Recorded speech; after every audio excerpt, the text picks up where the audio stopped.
Assalamualaikum warahmatullahi wabarakatuh. Baiklah, saya mau memperkenalkan diri saya terlebih dahulu. Ya, nama saya adalah Bambang Putra Akbar. Eh, Kelas 3B Program Studi PGSD Universitas Mataram. Di sini saya akan menjelaskan tentang perencanaan pendidikan sekolah dasar di Nusa Tenggara Barat atau lebih dikenal NTB di era 21. Di sini saya langsung aja memaparkan materi-materi yang saya bahas. Abad 21 ditandai sebagai abad keterbukaan atau abad globalisasi. Artinya, kehidupan manusia pada abad sekarang ini, pada abad 21, mengalami perubahan-perubahan yang lebih besar dalam sistem teknologi informasi yang sangat pesat serta perkembangan ekonomi di mana banyak pekerja yang sifatnya pekerja rutin dan berulang-ulang mulai digantikan dengan mesin. Nah, ini sebab yang sangat cepat, itu perubahan yang sangat cepat yang dimana manusia diganti oleh jasa mesin begitu. Ya, saya lanjut. Memiliki kemampuan belajar di abad 21 ini, sejumlah tantangan dan peluang harus dihadapi oleh pendidikan dan peserta didik agar dapat bertahan dalam abad yang sekarang ini. Pengetahuan di era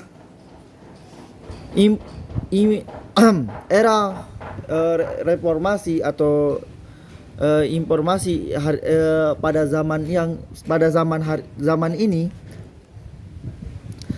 pembangunan pendidikan Nusa Tenggara Barat atau lebih dikenal NTB yang berkelanjutan harus memberi perhatian yang sesuai pada aspek sumber daya manusia atau lebih dikenal SDM. Orientasi tersebut tidak hanya relevan secara konseptual tetapi juga berorientasi dengan visi Gubernur Nusa Tenggara Barat tahun 2018 sampai 2023, yaitu mewujudkan NTB Gemilang. Pemimpin Nusa Tenggara Barat menjadikan kerjasama dengan inovasi untuk anak Indonesia. Inovasi mutu pendidikan dasar dalam melakukan perencanaan, gubernur harus melakukan tindakan-tindakan yang harus dilakukan dalam perencanaan tersebut. Sebagaimana yang kita ketahui bahwa kualitas pendidikan di NTB masih berada di posisi rendah, terutama di dalam bidang interaksi dan inovasi. Oleh karena itu, perlu diperhatikan dan berbagai kalangan, terutama pemerintah dan para pemangku kebijakan dalam pemangku kebijakan pendidikan di NTB mendapati ranking 33 dari 34 provinsi di Indonesia. Hal ini dibenarkan oleh Kepala Dinas Pendidikan atau Kemendikbud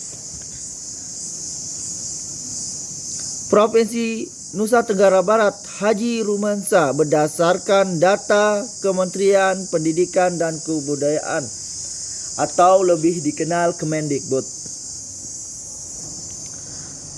Jumlah satuan pendidikan di Indonesia lebih dari 215.000. Dari total tersebut, untuk wilayah Provinsi NTB sangat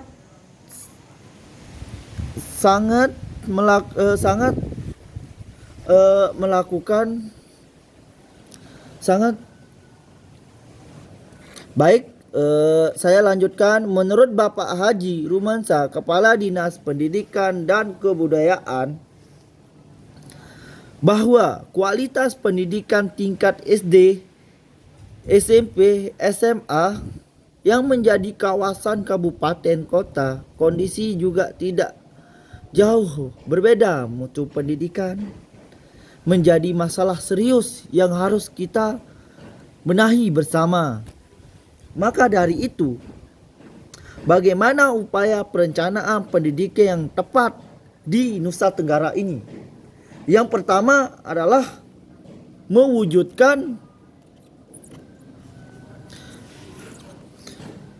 memastikan bahwa anak-anak yang memastikan bahwa anak-anak sementara duduk di bangku sekolah tetapi bisa bersekolah dengan memberikan beasiswa. Di Nusa Tenggara Barat ini banyak sekali anak-anak yang belum melakukan atau belum bersekolah.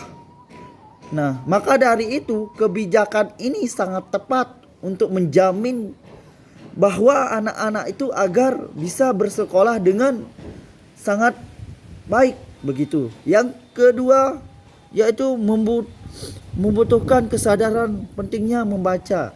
Nah, di Nusa Tenggara Barat ini masih belum disadarkan dalam menerima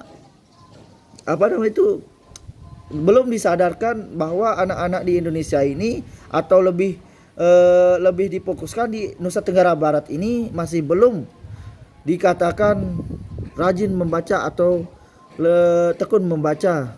Nah, tapi saya tekankan bahwa ini sangat penting dalam melakukan tindakan. Sebagai guru harus dapat memberikan kesadaran kepada murid-murid atau siswa-siswa yang ada di sekolah dasar maupun sekolah atas.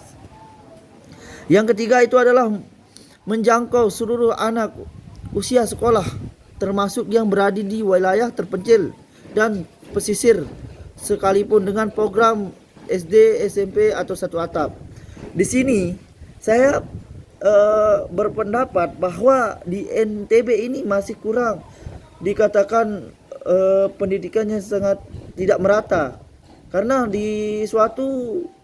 karena ekonomi dan tingkat wilayah yang sangat jauh dari sekolah tersebut. Maka pemerintah harus melakukan tindakan seperti yang saya maksud, ya begitu.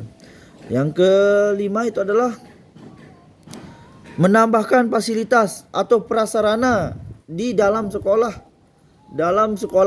SD, SMP maupun sekolah atas. Nah, itu perlu dilakukan karena agar dapat mempermudah cara transfer ilmu ke anak didik atau peserta didik seperti itu. Yang keenam itu ada